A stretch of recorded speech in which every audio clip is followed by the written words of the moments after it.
I agreed to cover my niece's education expenses, but my sister ended up spending that money on vacations. When I confronted her about it, she shouted that it was none of my business. This is my story at 37, and I never imagined I'd be sharing it, but I need to unload my feelings and perhaps gain some outside perspective.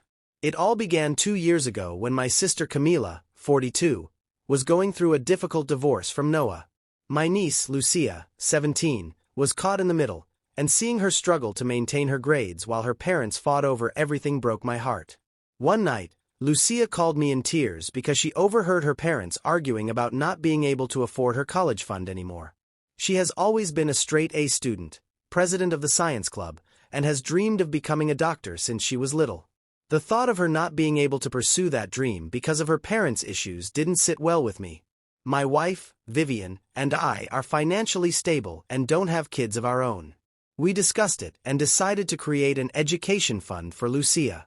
When I told Camila about it, she broke down in tears, hugging me and saying I was saving their future. We set up a dedicated account where I would deposit $22,000 monthly. The agreement was straightforward. The money was strictly for Lucia's education. For the first year and a half, everything seemed fine. Lucia would send me updates about her college applications and her excitement about possibly getting into her dream schools. However, about 6 months ago, I started noticing something strange. Camila began posting pictures of herself at luxurious resorts. At first, I thought maybe she was treating herself after the divorce, but then she got a new car. When family members commented, she'd say things like, "I'm just better at budgeting now," or "I picked up some extra work." I still didn't want to jump to conclusions. Last month, Lucia expressed concern because she hadn't received her acceptance package from her top choice school. She had been accepted early decision, but they needed the first semester's payment to finalize everything. When she told me this, something felt off. By my calculations, there should have been more than enough in the account to cover it. I logged into the account to check the balance, and my stomach sank. Instead of the approximately $48,000 that should have been there, the balance was just under $1,000. I felt sick. The transaction history showed numerous withdrawals made in person at various bank branches. I dug deeper and found regular transfers to another account that were labeled as emergency medical expenses or textbook fees, but the amounts and timing didn't add up. There was $3,000 withdrawn the same week Camila posted about a spontaneous trip to the Bahamas and $5,000 gone just before she got that new car. Yesterday, I received a text from Lucia asking if we could talk about her tuition payment. She mentioned that her mom had been acting strangely whenever she brought up college, changing the subject or getting irritated. That's when everything clicked. I haven't confronted Camila yet. I've documented everything and have screenshots of all the transactions. Part of me still hopes there's some explanation that doesn't mean my sister stole from her daughter's future, but every time I think about Lucia's face when she talks about medical school and how hard she's worked, I feel my anger rising. I'm meeting with a friend who works in finance tomorrow to review everything before confronting Camila. My wife thinks I should involve Noah since he's still Lucia's father and has a right to know, but I'm worried that will only complicate matters. The hardest part is seeing Lucia's texts about her college plans, knowing what I know now. This morning, she sent me one about dorm room ideas she's been saving on Pinterest, and I couldn't bring myself to respond. I keep thinking about how Camila hugged me that day, thanking me for saving their future. Now I'm left wondering if she was planning this all along, and the thought sickens me. I know I need to tell Lucia the truth, but I'm terrified of crushing her dreams. She deserves so much better than this. I've started looking into loans and other options to ensure she can still attend school, but I'm so frustrated that it's come to this. My phone has been flooded with texts from Camila about meeting up to discuss Lucia's college plans. Her last message said she had something important to tell me, and I suspect I know exactly what story she has prepared. I'm meeting with them both tomorrow, but I haven't decided yet whether to let Camila explain first or if I should just lay out everything I found. Either way, I know tomorrow is going to change everything. Update 1 asterisk. I honestly didn't expect my last post to gain so much attention. Thank you for all the support and advice. A lot has transpired in the last 24 hours, and I need to process it all. I met with my friend Oliver yesterday morning before the confrontation, and he went through all the bank statements with me. It was worse than I initially thought. The emergency withdrawals started small, a few hundred here and there, then grew larger and more frequent. Oliver pointed out a pattern. The withdrawals usually happened right before Camila's social media posts about her self-care trips and shopping sprees. The total amount missing came to $47,236, nearly 2 years of deposits gone. Oliver suggested I file a police report, but I wanted to talk to Camila first. Maybe there was something I was missing, like she had moved the money to a different account for better interest rates. I knew I was grasping at straws, but this was my sister. I asked Camila to meet me at our usual coffee shop, the one we frequented every Sunday before her divorce.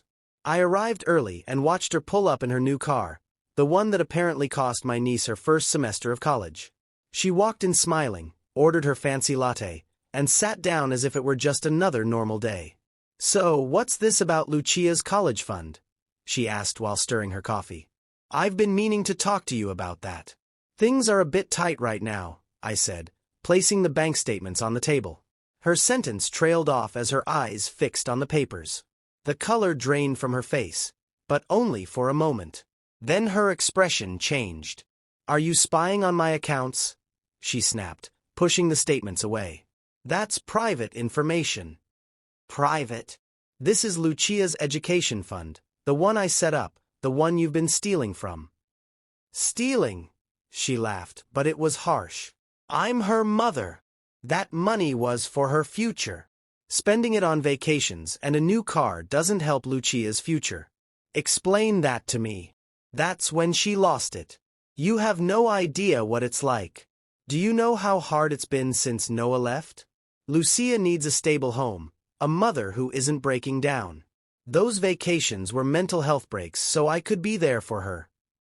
I kept my voice low, aware of others starting to look our way. The agreement was for education expenses only.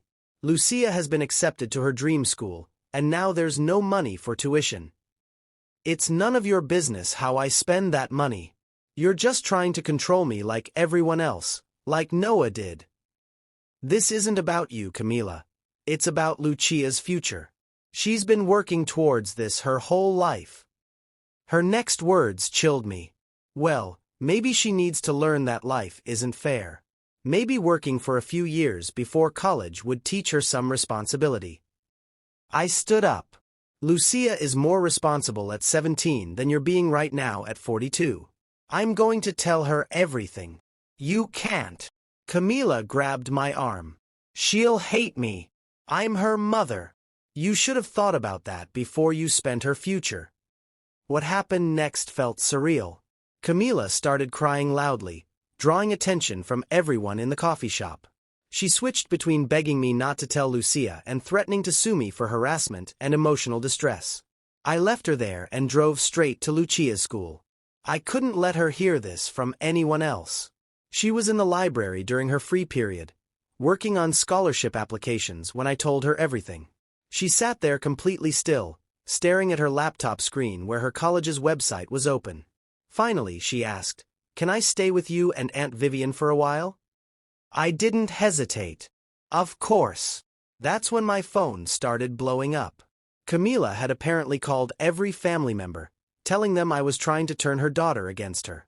My aunt called to tell me I was destroying the family, and my mother texted saying I should have handled this privately. But then something unexpected happened. Noah, my former brother-in-law, called. He heard everything from Lucia and was furious. It turns out Camila had been asking him for extra money for Lucia's college expenses this whole time. He's already consulting his lawyer. I'm writing this from my home office. Lucia is asleep in our guest room, and Vivian is looking into legal options.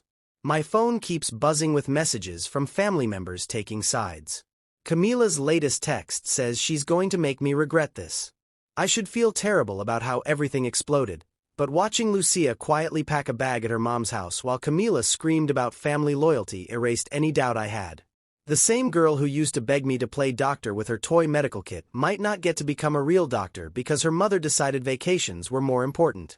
Oliver's coming over tomorrow to help me explore legal options. Noah's lawyer wants to meet, and I need to figure out how to help Lucia stay on track for her dreams. Camila just texted again, claiming she found some interesting information about my finances that my wife might want to know. I have no idea what she's talking about, but I'm starting to realize this is going to get a lot worse before it gets better. Update 2 *. The last week has been absolute chaos. I didn't think things could get more complicated after the confrontation at the coffee shop, but somehow they did. Remember how Camila threatened to make me regret this? Well, 3 days ago, I received a letter from her lawyer claiming that I had fraudulently misappropriated funds that were rightfully designated for family use. The letter demanded I repay all the money Camila had borrowed from the account, plus damages for emotional distress. When I showed it to Oliver, he actually laughed. But here's where it gets interesting. While gathering documentation for our response, Oliver noticed something odd about the timing of some withdrawals. They didn't match up with bank hours. He dug deeper and found that someone had been accessing the account online using my credentials. I hadn't given anyone my login information, ever. The only person who could have accessed it was Camila, from when she used my laptop to check her email during Thanksgiving last year. She must have seen the password saved in my browser. Noah's lawyer was particularly interested in this detail. In our state, using someone else's banking credentials is a serious offense. But that wasn't even the biggest surprise. Remember that interesting information about my finances Camila threatened to tell Vivian about? Apparently, she had been telling family members that I had a gambling problem and had been stealing from Lucia's fund myself. She even created fake screenshots showing transfers to online betting sites. The screenshots were what did her in. She had edited them poorly. The dates didn't match the transaction times, and some of the numbers didn't add up. When confronted with this, her lawyer quietly withdrew from the case. But the real breakthrough came from an unexpected source. My aunt. The same one who accused me of destroying the family called me yesterday, and she was in tears. Apparently, Camila had pulled the same scheme with her last year, borrowing $20,000 for Lucia's college application fees that she never repaid. She had been too embarrassed to tell anyone. This opened the floodgates. 2 more relatives came forward with similar stories. One had given her $155,000 for Lucia's medical insurance, and another had co-signed a loan that Camila claimed was for advanced placement courses. Lucia has been handling all this with remarkable strength. She's still staying with us, focusing on her studies.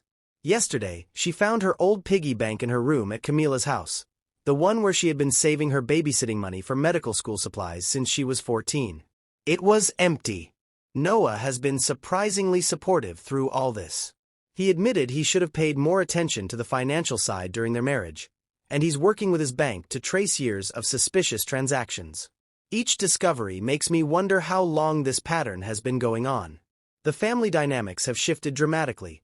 Those who initially defended Camila have fallen silent after seeing the evidence. My mother, who told me to handle things privately, now won't even take Camila's calls. It's like watching a house of cards collapse.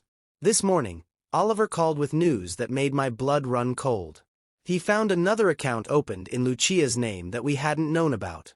Apparently, Camila had been receiving checks from Noah for Lucia's expenses all this time, separate from child support. That money is gone too. Camila's response to all this? She checked herself into a wellness retreat, claiming the stress of being attacked by her family was affecting her health. She posted a long Facebook status about toxic family members and learning to prioritize self-care. The comments section is a battleground. We have a meeting with the district attorney tomorrow. Noah's lawyer thinks this goes beyond civil court now, given the amount of money involved, the identity theft, and the pattern of fraud. Part of me still struggles with the idea of my sister facing legal consequences, but then I look at Lucia working on scholarship applications at our dining room table, and I know this has to stop. Vivian found some old videos last night of Lucia at 12, playing hospital with her stuffed animals while wearing a toy stethoscope I got her for Christmas. She was already talking about medical school then. We're not letting that dream die. I just got a text from an unknown number. It's a screenshot of more bank statements with a message. Would be a shame if everyone knew where the money really went. I'm not even worried anymore. We have the truth on our side. Lucia just asked me to help her prepare for an interview with the college financial aid office tomorrow. She wants to explain her situation herself. That's more courage than her mother has shown through this entire mess. The DA's office wants to meet with everyone Camila has borrowed from. I have a feeling we're just seeing the tip of the iceberg. Final update *. It's been 6 months since my last post, and I've been waiting to share this update until everything was fully settled. What happened wasn't just justice. It was karma at its finest.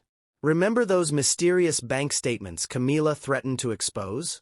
It turns out she had been running similar schemes with multiple family members for years. The DA's investigation revealed she had taken over $180,000 from various relatives, always using her children's education as the excuse. But here's where it gets interesting. She had been keeping detailed records of everything, thinking it would somehow protect her. Those records became her downfall. She documented every lie and manipulation, even keeping notes about which emotional triggers worked best on different family members. The notebook she kept read like a con artist's playbook. When the DA's office saw it, they couldn't believe she had essentially documented her own crimes. But the real satisfaction came from something else entirely. Remember Noah's lawyer looking into their old finances? They discovered Camila had hidden money during their divorce. Quite a bit of money. She had been transferring funds to a secret account for years before they split. The judge wasn't happy about that, and the court reopened their divorce settlement. Noah was awarded full custody of their younger son, who had been living with Camila, and she was ordered to pay back not only the hidden assets but also punitive damages. I'll never forget the look on her face when the judge announced the decision. Lucia moved in with us permanently. The college's financial aid office was surprisingly understanding about the situation, especially after several other parents wrote letters supporting her case. They offered her a combination of grants and scholarships that covered most of her tuition. She started pre-med this fall. But here's the sweetest part. Remember that wellness retreat Camila escaped to? She made a huge show on social media about healing and finding herself, posting daily about toxic family members and how she was the real victim. Well, she had been funding her stay there with a credit card she opened in Lucia's name. The credit card company's fraud department got involved, which opened a whole new investigation. The DA found evidence that she had been committing identity theft against both her children since they were minors. She had opened multiple credit cards, taken out loans, and even leased a car using their information. All those luxury purchases she flaunted on social media were built on a foundation of stealing from her own kids. Last month, Camila was sentenced to 3 years in prison, followed by 5 years of probation. She's also required to pay restitution to everyone she defrauded, including both her children.